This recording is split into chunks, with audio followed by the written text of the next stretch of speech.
get started. So just to introduce our company here. So we're from Toronto, therefore we're a company located in Toronto. We have some people working remote as well. Clement here lives in Denver. So just to kind of kick things off, we wanted to give you guys a bit of a sense of what our process is. As mostly developers in the room, are there any designers or project managers? Cool. So, I mean, we're definitely going to go through some UX stuff as well, but we can get into technical details and leave lots of room for questions at the end if you guys want to dig into the Contenta stuff and that kind of thing. But I will walk you through our process to start. So, therefore, we do digital strategy. We look at this as kind of our North Star, what we're doing. We have a three-phased approach. So the first phase of this approach is our identification process. So this is your standard research process. So we do UX research, business analysis, journey mapping. So really the goal here is we're very customer journey oriented. And from the design standpoint, we're also very interested in agile planning. That's a big part of what we're doing here. So the business analysis factors into how we plan our projects. So we have from there we look at design as part of our process. So this is both UX and UI. But because we're a company that deals with developing products, we also think about technical architecture as part of that conceptualization phase. So obviously working with Drupal, there's a lot of planning that needs to go into things like content types. But then there's also, as part of this phase, we want to establish that blueprint for the product. So this is everything from specifications to actually having a complete agile backlog. And for us, it's also really important to validate everything we're designing. So part of our process as well is always user testing, metric analysis, BDD, acceptance testing, so that whatever we build is thoroughly tested against our plan. So from a technology standpoint, so our teams are agile. We run Agile Scrum. We have front-end developers, back-end developers, PMs, and QA. And predominantly we work with open source technologies like Drupal and React, which we'll be talking about here. And we also have a focus around content management. So for us, it's also really important to establish long-term relationships with our clients. So we also have a Therefore Care program.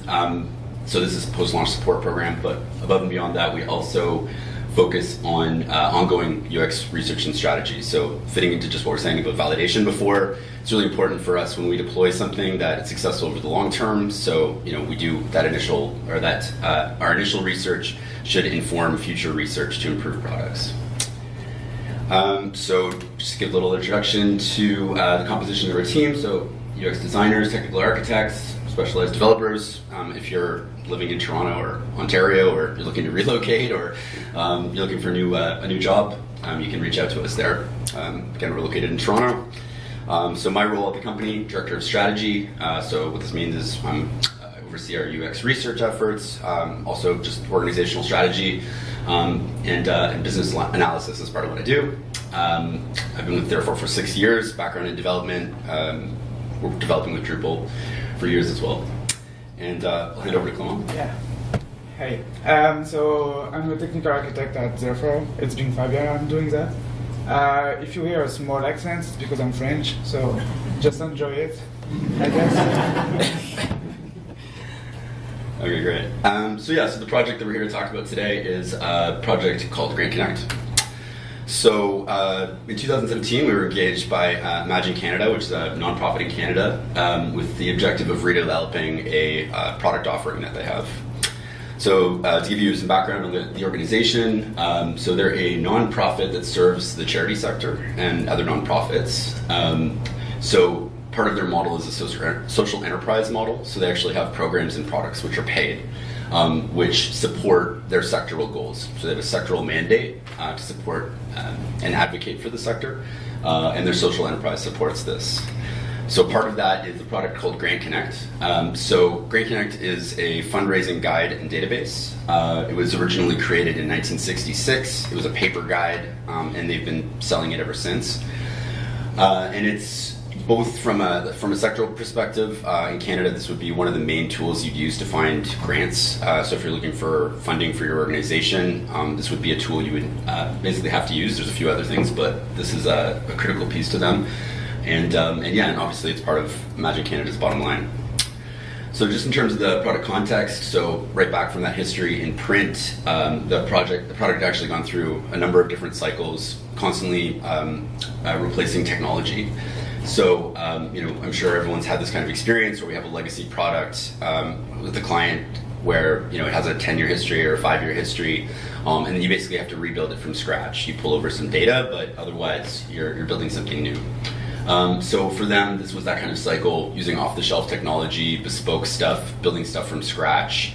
So they ended up with a product that, wasn't really able to iterate forward in any kind of way. You couldn't improve the product experience, and also we were starting to see new competitors enter the Canadian landscape.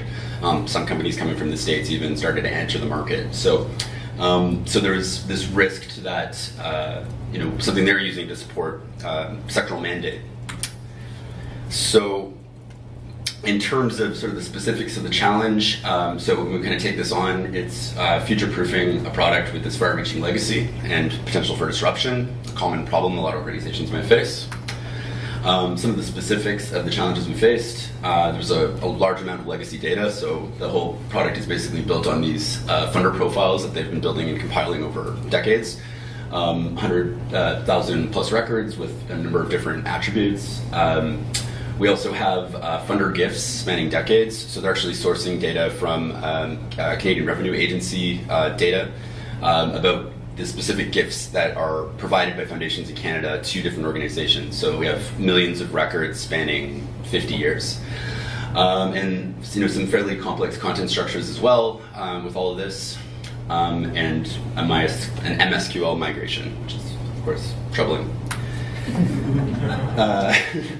So in terms of some of the project constraints, so we had a predetermined budget, so they came to us knowing what they wanted to spend, which we effectively were able to translate into 6 agile sprints and some time for design. They had a lot of legacy features, so the existing application, the most recent iteration of it, I'll call it the legacy version, had a lot of feature requirements that have built up over years of customer feedback, and a lot of stuff that was used by a few people, but not necessarily all that valuable. And then, that data legacy was critical. So, ensuring that migration was smooth, that user data was preserved, and that even if the user experience changed a lot, that there wasn't a data loss was really critical because, this is fundamental to a lot of organizations that are, sometimes going to have faced economic challenges to even bootstrap themselves. So it's very important to maintain that data legacy. And then, another big piece of this was the UX piece here, understanding the customer need. So the process of grant seeking is actually pretty technical. It's much like a sales process, so there's a lot to understand on that side. In terms of the audience that it serves, it's a fairly diverse audience. So, a lot of different causes and populations. So it's not just one use case, a lot of different ways people can use it. And then because that grant seeking process is not just about looking for opportunities, it's also about managing those opportunities. You can think of it like as part of your sales pipeline. Obviously, finding an RFP isn't where your process ends. It's similar with grant seeking. There's a long and extensive process that they have to go through. So, our approach. So what we basically did, knowing that we had project constraints like budget and sort of this product legacy, we thought the best approach to tackle this was to propose an MVP. So obviously the legacy features themselves, there's a lot of stuff going on that needed to carry over, but the desire was really to be able to move in a more iterative way, drive the platform forward. So our approach is kind of to work from that, bringing the data over and then building an MVP experience that is going to allow and facilitate iteration over time. So just to kind of reiterate our project at a high level and how we had tackled this from an approach standpoint. So we did about a month of UX design and research. We ended up with a React front end using material design, material UI specifically. And then we used the Contenta Decoupled CMS as our backend. And that's 3 months from inception to, an initial release. So yeah, just to walk us through some of the strategy thinking here.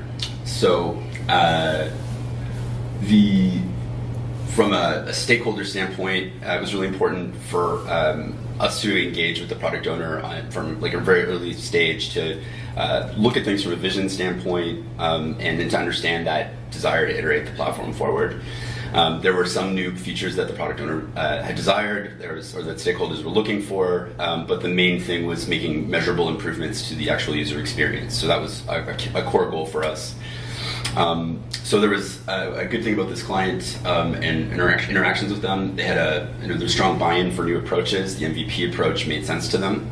So obviously it doesn't work for everything, but they were in. And because of the specifics of the grant-seeking process, we had to rely on the stakeholders throughout the process in in-depth ways to really understand what the job is, the specific vernacular and process involved. So from a user research standpoint, we kind of had to work towards this, understanding that fundraising process. So it was a bit of a crash course for us. It maps pretty well to a sales pipeline. On the right-hand side, we see kind of our standard funnel metaphor, but this is actually specifically a grant-seeking funnel. So this actually plays into our user experience quite a bit. So we had to, kind of get a sense of what that actual workflow looks like. Can we look at other experiences that we have from, working in sales, working in, marketing to really understand the mechanics of the process. We did a fair amount of qualitative and quantitative analysis on this as well. From a metric analysis standpoint, our core goal was to actually identify feature use. So looking at the various features that were used in the legacy product, being able to say, this product is barely used, this product is used a lot, it helps to frame and contextualize MVP by saying, these are the features that, by being most desired or most required for a minimum viable product. And same thing with speaking with end users, getting a sense of what their day-to-day is like. Most of the features that are most critical really kind of are their focus. So that help us arrive at that feature set. So looking at the legacy experience, we do a process of heuristic evaluation. So we're looking at the current user experience to try to identify common pain points against sort of standard usability heuristics. If you're not really familiar with the idea of a usability heuristic, it's basically, there's some common usability standards that we might want to adhere to, and we're looking at the existing application through the lens of that. So what are common issues that people might face with these kind of UI patterns? But one of the strong things, and why I recommend doing this kind of approach, even though you're going to throw this all away, is it actually allows you to become very familiar with the existing UI and some of the actual tangible challenges of interacting with data in a specific way. So, having to parse through, say, this field of activity nested menu, it's fairly complex, and we have to solve that problem one way or another. So looking at the existing solution really helps with that. We did a fair amount of landscape analysis as well. So there were competitors in the marketplace. So we wanted to look at those, see what they're doing, which is important. But we also wanted to look at analogous experiences. So because this is, we were right away from the beginning, we were drawing the analogies between what the grant-seeking process is and the sales process. We looked at things like Pipedrive, which provides, if you're familiar with it, a kind of a Kanban style management of pipeline management. So that kind of became our model, but we also wanted to look at faceted search models, that sort of thing, as part of it, to really get those best-in-breed experiences into the application. So another key point of this, and this again, just speaking back to the MVP, doing value proposition canvas allowed us to really distill down our specific features to that minimum viable set. So if you're not familiar with doing this kind of analysis, basically what we want to do is identify the tasks our user perform most commonly, identify the features that the product will have, and try to create an alignment between those two things by looking at the way the product relieves pains, the way the product creates gains, and the desired gains or the experienced pains that the user might face. So the value in this kind of project is, and this is something you'd often do, I guess, as part of a startup or lean design process. The value really is in being able to distill what you're doing down to really just the basic features. And for an MVP, this was critical, and I think the client found it helpful in expressing their product in simple ways. So moving on to the design phase, so very complicated user interface because we have a lot of very important pieces of information that need to be digested to make these very important opportunity leading discussions or research. So basically what we started with is breaking our UI down into areas of actionable or identification information and taking all of the individual data points from that existing data set and mapping it out using that system. So this is like a card sorting exercise sort of, but what we really wanted to do is work with the stakeholders to see if we're looking for things like information that's going to help someone identify a deal, where do we place that, what order should it be in. So there's this process of workshopping through the information architecture throughout, which is how we came at it and arrived at our UI. So material design, we knew that we weren't going to have a lot of time to, from a development standpoint especially, build up and design a lot of interactions. We basically have like screen level UI design.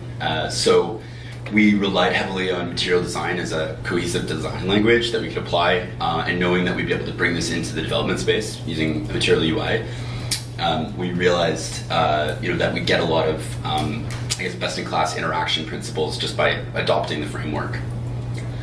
So obviously we did also need to bring some identity to it, but we tried to keep that minimal. So Material UI offers some pretty great tools to just basically brand material design.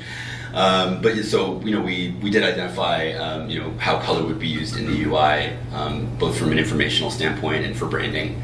But otherwise, we've kept that the function or the focus really on the sort of functional and interaction pieces, and less so on creating a branded thing, because it's meant to be an application, not like a website.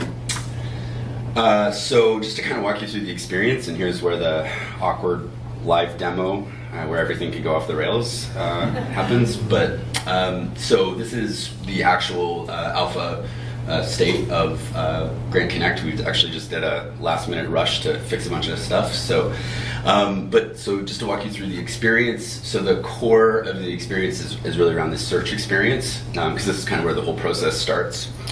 If I'm a grant seeker, I'm looking for either a specific funder that I know about, or I'm looking for a funder that supports a specific cause or a specific region of concern for me. So the first piece of the search for us is a autocomplete search. So this autocomplete search will pull data from all of our profiles. So we have the actual names of the profiles. So this is a quick search feature, so people can really easily get to the specific profile they're looking for. But it also starts to surface specific causes, populations, or regions that might be related in some way to that profile or to those profiles. So, for example, I can look for funders in Ontario, which is where we're from, or I can look for specific funders based on their name. So we also have two other facets here that people can do their search by. Oh, I just got booted out. There you go. Sorry, give me a sec. Yeah, live demo.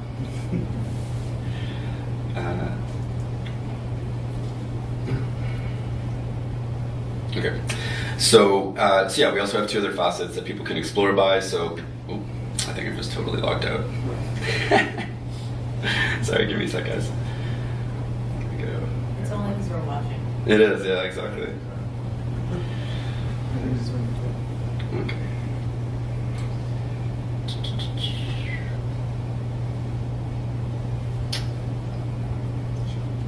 Yeah, maybe.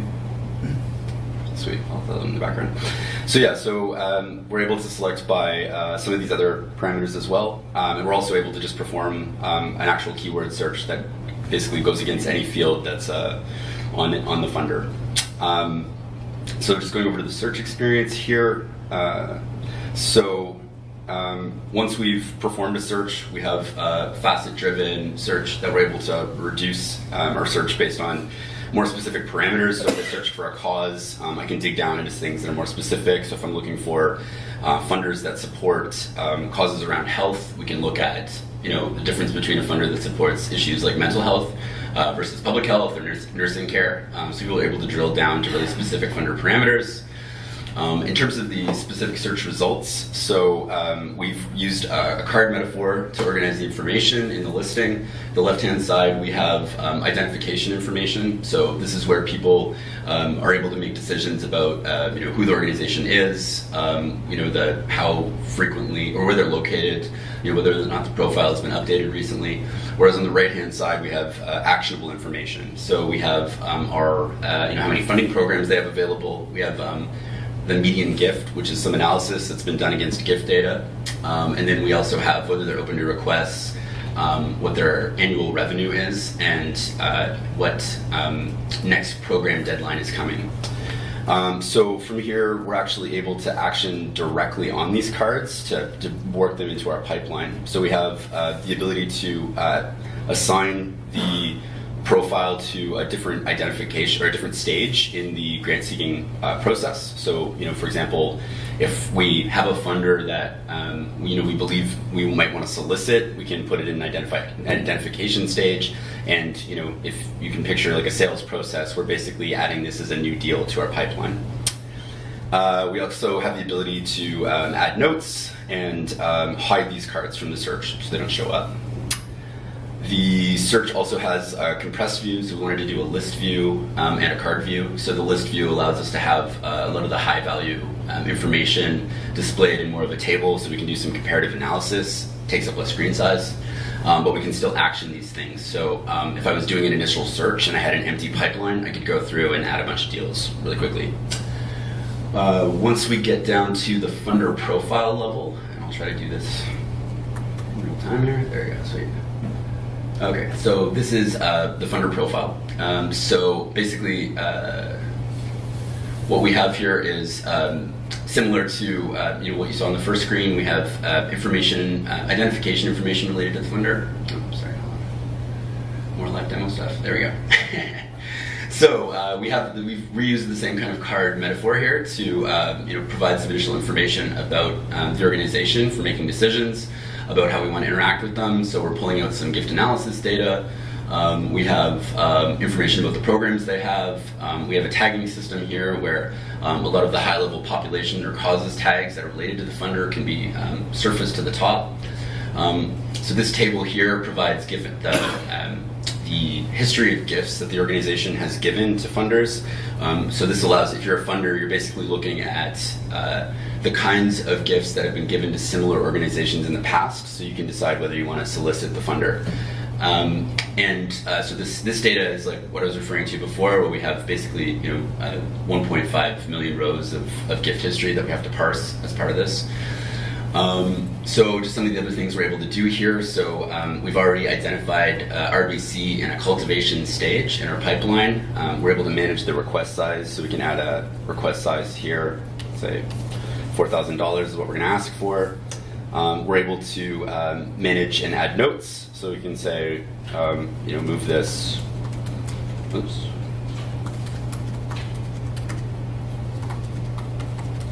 So we can add notes over time, and basically do some initial vetting of the funder from the profile.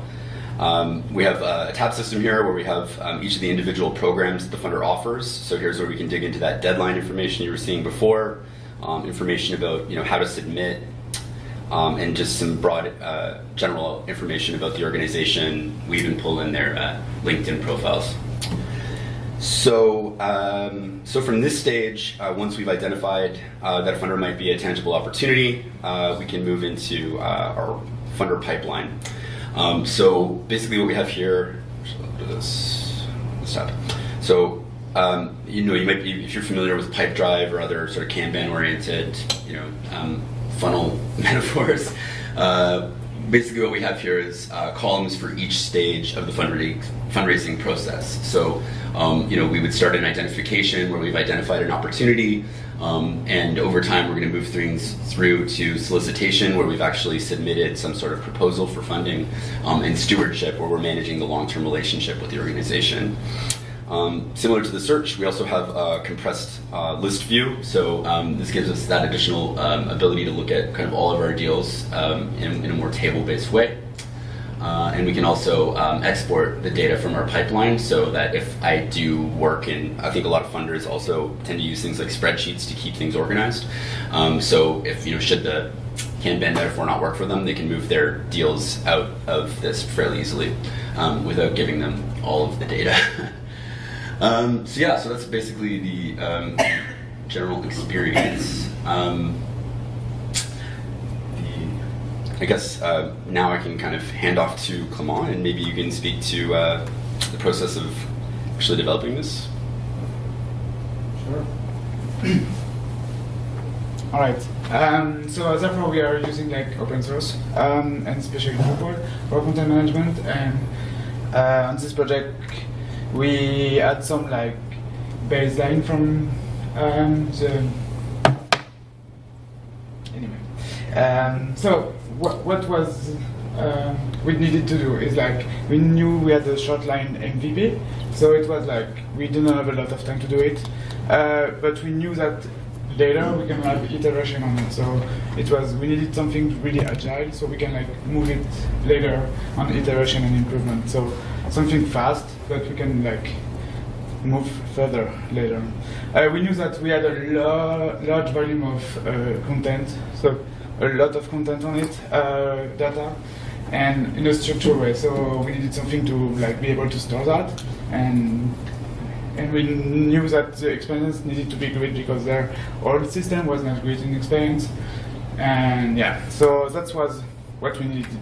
So we chose Drupal for like the content management system because it's a really good content management system, as you all guys know, I guess, and it was able to like give us all what we need, like RESTful authentication. The data migration on Drupal is like pretty easy, with Drupal 8. So we use Drupal for that.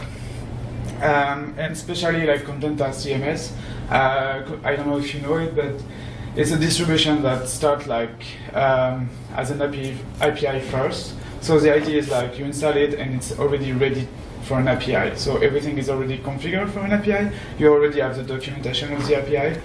And it works as a Drupal API, so you can like create your content type, and you're gonna get the documentation from the API, and so you can give that to your front end, even though like your Drupal site is not done, as you have the documentation directly, so you can give that to your front end, and the guys can start working on that without having to wait until the Drupal is actually ready, right? So Contenta is awesome for that.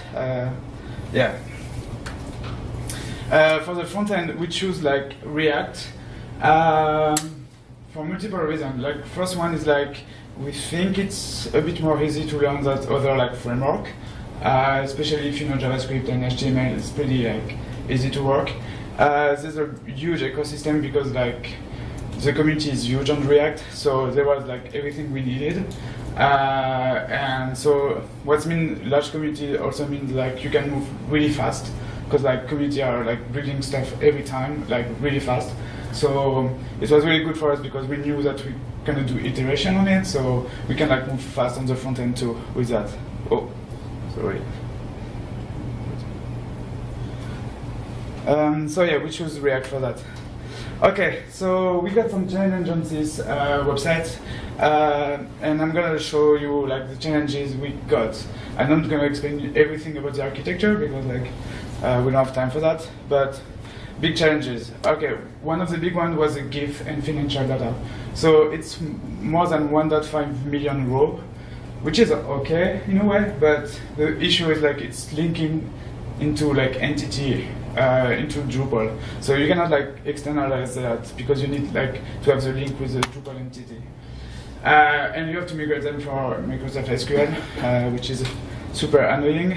And the thing too is like the editor needed to be able to edit it easily, but it's really complex to do a UI for that because there's 1.5 million, and like to search data, like it's gonna be like super annoying. And also there was special permission on them, so not all users can see all the GIF data. It depends of like a role and the permission that they pay more if they want to get more data. So it's still linked to Drupal in a way because you need the entity references and you also need like the permission, but you almost don't want to like use Drupal for that because it's way too big as a data. What we knew is like the clients use spreadsheet internally, so how they manage this data is like by spreadsheets. So it's like they go into spreadsheet which have like the year and the name of the founder, and they edit the data there.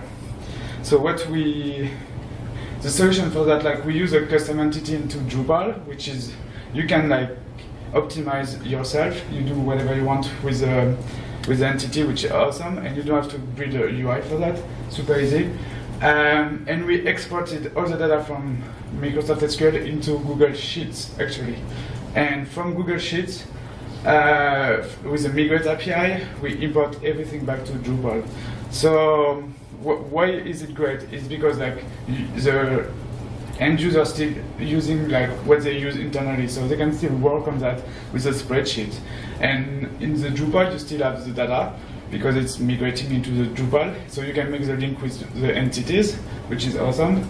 And with the Google Sheet API, you can like get send feedback to the sheet saying like this entity doesn't work actually. So if you will see this one, for example, it's just an example. So it's a spreadsheet on Google API, and you can see that all the green is like the entity reference that works. Like Drupal say, okay, this is imported. I found the entity reference, and it's okay.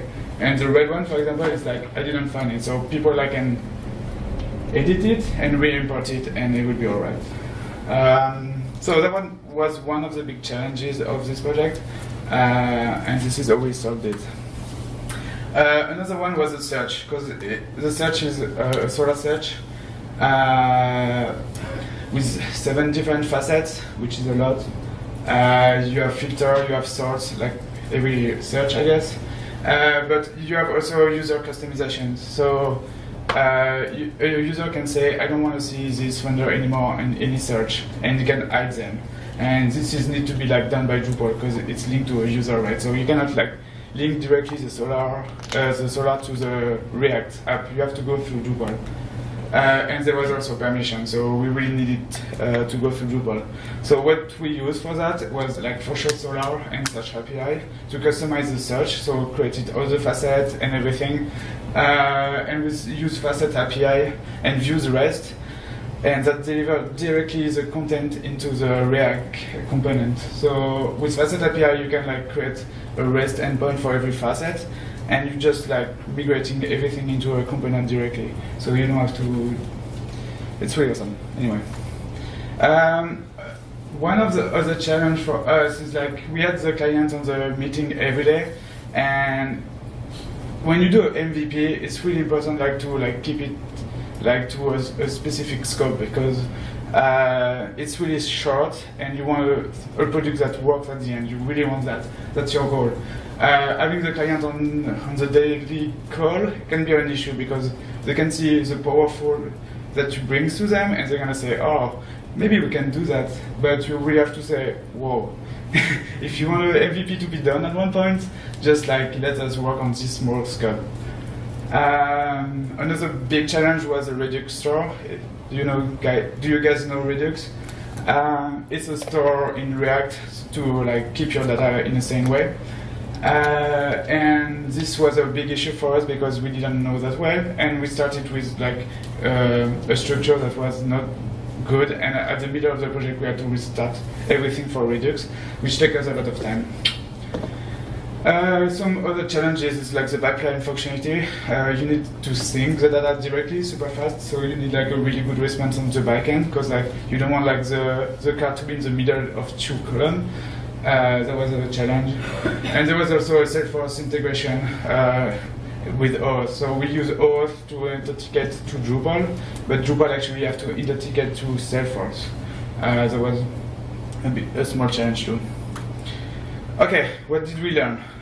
First thing we learned is like, guys, design your Redux store from the beginning of the project if you can. Like, sit down with your backend developer and even like with those guys here, and like get a spreadsheet of all the content type and everything, and like try to think of all the pages too, and like try to think your Redux store from the beginning. It will save you so much time, and it's gonna like be way faster at the end. Don't do it like little by little. Just say, oh, I have a new functionality, I will add the Redux store of it. And no, do it from the start. It can take you 1 week, but at least after you're good for the rest. Another big trick is like think performance first for the app. Something like server-side rendering, you say, okay, it's a user have to log into the page to like get the content, and you'll say, okay, server-side is not that big of a deal because like everyone's gonna have different data, right? But if you don't start from the beginning with server-side rendering, you will not be able to add it later easily. It will be like a nightmare to like add it later. You can still do it for sure, but from the beginning, every time you create a new component, you think about the server-side rendering at the beginning, and that's going to be like better for you. So yeah, and also for caching, like everything needs to be cached, and you have to think in at the beginning. So yeah, think performance first, really important. Okay, why was that great? So the good part of React is like you can have the best UI component existing, which is not available on Drupal yet, or will maybe never be. So having a React app allows you to have like the best-in-class experience for like pretty easily. Like you can just import components from library, which are cool, and it works well, and it's there. In Drupal, you have to wait until someone did it, or you have to do it yourself, which is a bit annoying. I think for like future, it's great because you have an API on the backend, which is awesome, and on the front end you can change it. You can change whatever like the framework is. If you really want to like do something new, the API is already ready with the functionality you need. And if you need something that can go in the future, like you can change the front end easily. That's a really awesome point. And also, it's truly parallel. It's not like usually when you do a Drupal website, you have a front-end guy which works with a theme, but you have sometimes to wait until like the functionality is ready on the backend. And with these guys, it's like you give them a mock of the API from the beginning, even if it's not ready. You don't care. You just give them a mock of what's gonna be the API, and they can start working directly on it, and they will maybe never ask you anything because you are doing the backend, and you're just doing like, this is what I should respond from this mock, and the front end can like just like read it from the mock, and when you're ready, you just connect the two, and usually it works, but not every time, but you know. Yeah, so that's what's really cool. All right, I think it's your part now. Okay, so I mean, obviously you guys have had a chance to see what we've worked on, actually building it out. So we're kind of at the stage right now in the project, having finished some sprints. Obviously, we still got some bugs to fix, but what's important to us now is to really get into getting some data about how people are interacting with this new thing that we've built. So in terms of that ongoing process, so the product, we're actually moving into an active release where we'll actually have real users starting to onboard over the next couple of weeks for this. And then once we start to move people onto that, we can actually start to get some feedback and improve the experience. So in terms of some of our thinking for doing that, so getting right now they're targeting about 25% of their user base to onboard, sort of like the early adopters. And then, from there, we basically need to do some analysis and look at, okay, out of the features that we've implemented, the features that we identified for the MVP, were we correct in assuming that these are the only things people are doing? Is there something weird about their workflow? Are people actually using the pipeline? How are people using this?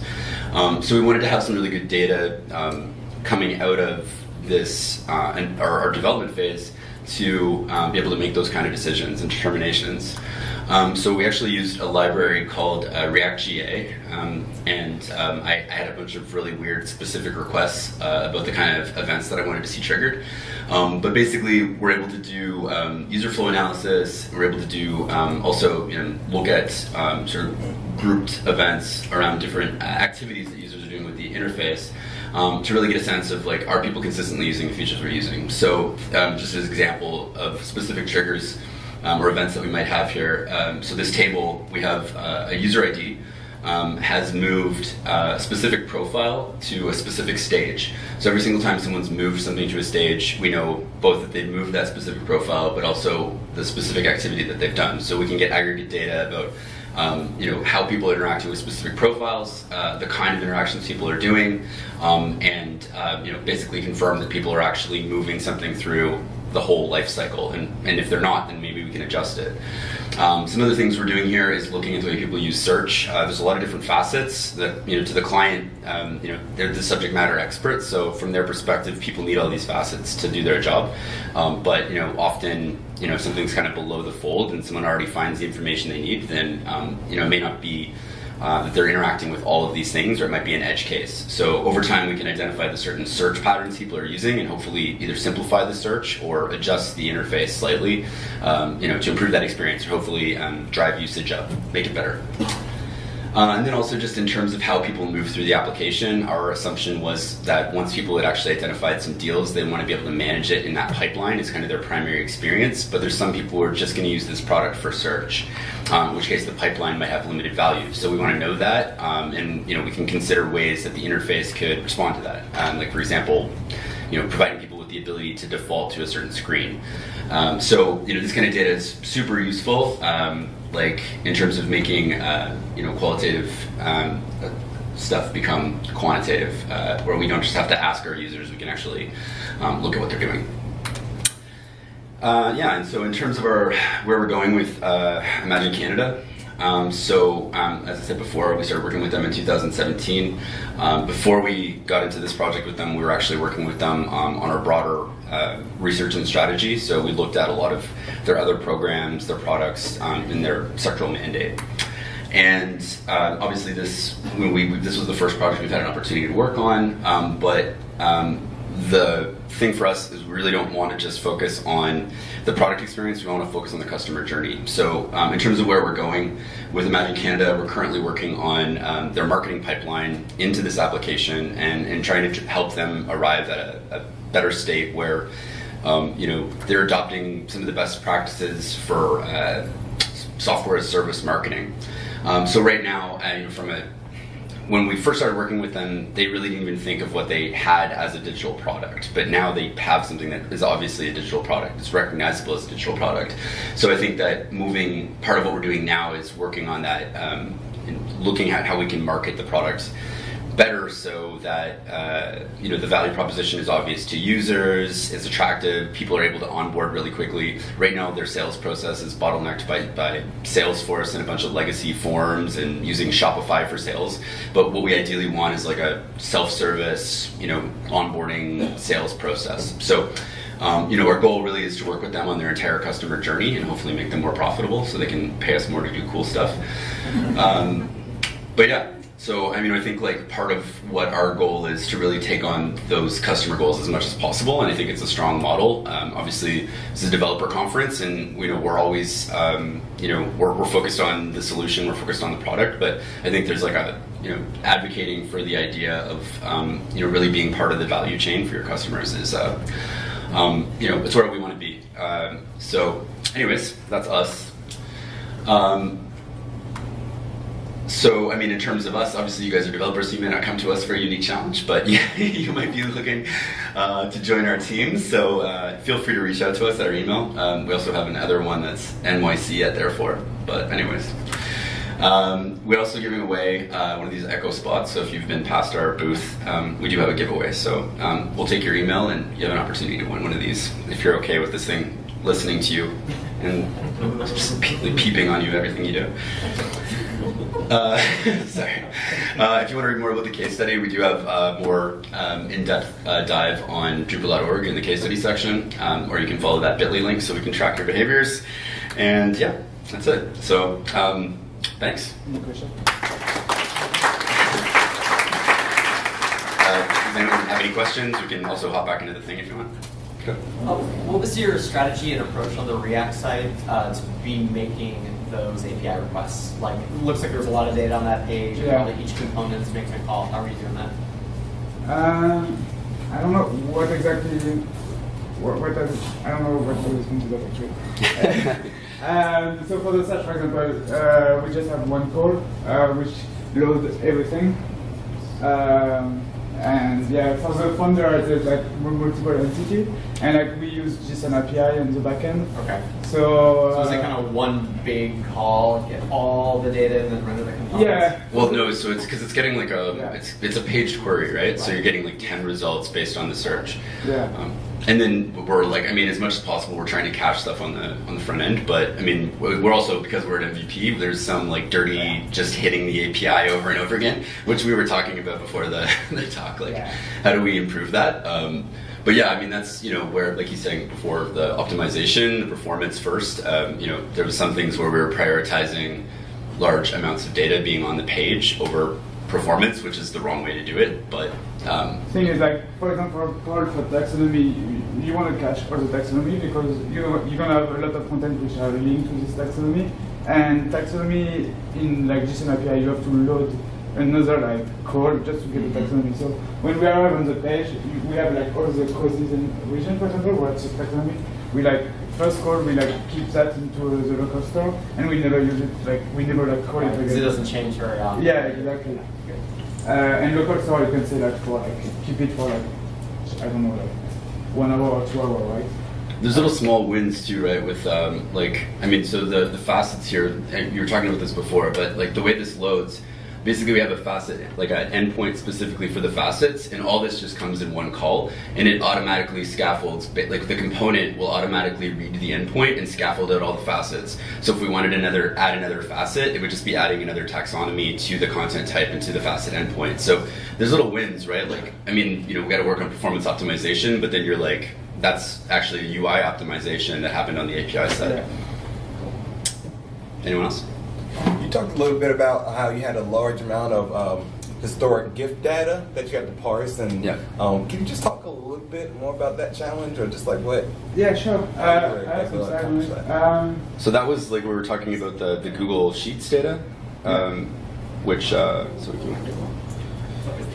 So basically, as an organization, they've been basically the whole value proposition for them is they've been parsing this data from the CRA and putting it in tables. So they have these massive internal spreadsheets that they've been building on over time, and they're constantly updating the data, they're constantly managing it. But we don't want to bring this directly into Drupal, like from a management standpoint, because managing this in Drupal would be a fucking nightmare. So like the goal, like, I mean, come on, you can speak to the approach here, but Yeah, so we knew that they use like a table in their internal like workflow. So we just said to them, okay, just put the table on Google Doc, share it with a user which is like a Drupal like API like able to, and like when they are ready, they just say, okay, just import me this one, and like Drupal is gonna respond with a green and red, right, saying, okay, this entity I found the reference, this one I didn't, and this is how we work now. so is you used migrate. Yeah, I use Migrate API. So migrate digests it, and then it's going to provide like error feedback. So if it can't map to the node, or well, if it can't map the custom entity, it's going to like highlight it in the spreadsheet. So that means that they have to go in and do some content or data auditing and fill in the gaps. Yeah. So And is that data searchable? I mean, I guess it doesn't necessarily lend No, it's not itself to searchable. the, No. right, it's just So we they- just displayed them I get it. on the profile. on their legacy application, they actually did have a gift search so that you could actually do that level of gift analysis. But part of the process through the design phase was, I mean, people weren't using the gift, that gift search tool. Like the only people who were doing it is people who do gift research, which is like this really narrow subset of their user base. But the idea was, from an end user standpoint, we wanted to surface data that was valuable to decision making. So like you see it in the UI where there's stuff like median gift, like the legacy application, you would have had to manually calculate that. So they're trying to say, you know, we're doing the gift analysis for you, and the application is helping that. So you don't actually need to do your own gift analysis, which is, yeah, strong. Can you pull up the Bitly link again? Oh, yeah, sure. Really fast. Yeah, I had a coffee right before I got up here, so sorry if I... Oh, right, sorry. I thought it was in Sheets. Like, where am I? This isn't Sheets. Okay. Come on, I got a question for you. Sure. So if you were to build all of this, this took 3 months, right? You're going to build all of this the old-fashioned way, non-decoupled. Do you have a guess how long that would take? I would say approximately the same, actually. I don't think we want a lot of time by decoupling it, but we want a lot of time for the future iteration. Because like we can like switch stuff really easily, and like we know that they also want to have an app at one point, so like it would, but I don't think it would be like more than. Except the experience would suck. Yeah. You would write that in jQuery in the same amount of time? No. No. The material, like I think, like Ajax too. yeah, exactly. We'll just Ajax load the view, right? We just turn on Ajax loading. I mean, I think a lot of the like one of the true time savers was in stuff that you got for free that would have been not a part of the application. Like, I mean, like when I play with this, it errors out every once in a while because we're still working on it, and that frustrates me. But the little like UI like niceties that come with material design are amazing. Like the little material design animations. This is stuff we just got from using a library. Like what that's not the same as installing a theme. Like that is so different from installing a theme. Like these are like tangible improvements to like interaction, like thinking. That's just you're getting for free. All these like all these boxes, all the drop downs. Like I mean, all these interactions just were pre-existing components. So this is obviously a non-trivial application, and so I imagine your Redux store is pretty big. How do you guys handle all the Redux boilerplate? Well, we didn't use any development because we didn't know that we could understand it. But like, no, we know. It's a learning curve. Like, yeah, it's. I think it's really important like to think about your Redux store at the beginning, as I've said it before, because you're gonna get like have to rewrite it otherwise, and which is super annoying. Yeah. I mean, we have a lot of opportunities to like work with them to improve, but it's like about getting that tangible thing out there, right? I mean, it's like this is an organization with like a 60-year legacy or a 50-year legacy for what they're doing, but like now they need to fail fast, right? And it's like it's cliche, but it's true. This is in the weeds a little bit about Redux, but at a certain point, like you start to break apart your Redux store into smaller pieces. Are you guys using like the combined reducers technique? Yeah, we do that. Yeah, we have like one reducer for each page actually. Each page? Yeah. Well, there's only 3 pages: the pipeline, the search, and the profile, right? So it's not that big. I read a lot of articles about how to split your Redux, and there's a lot of theory and people thinking a way and another. It's still not like there's no consensus on it yet, I think. Maybe there is, I didn't read it, but... There's an article called the Dux pattern, D-U-C-K-S, if you get a chance. It like made Redux for me like a lot easier to handle. I can do that. We'll have to send that article to the front end guy. Whoever's going to have to rebuild the Redux store. Any other questions? We probably need to wrap it up. Oh, sure. Oh, okay. Okay, bye. Bye. Thanks, guys. Thank you so much.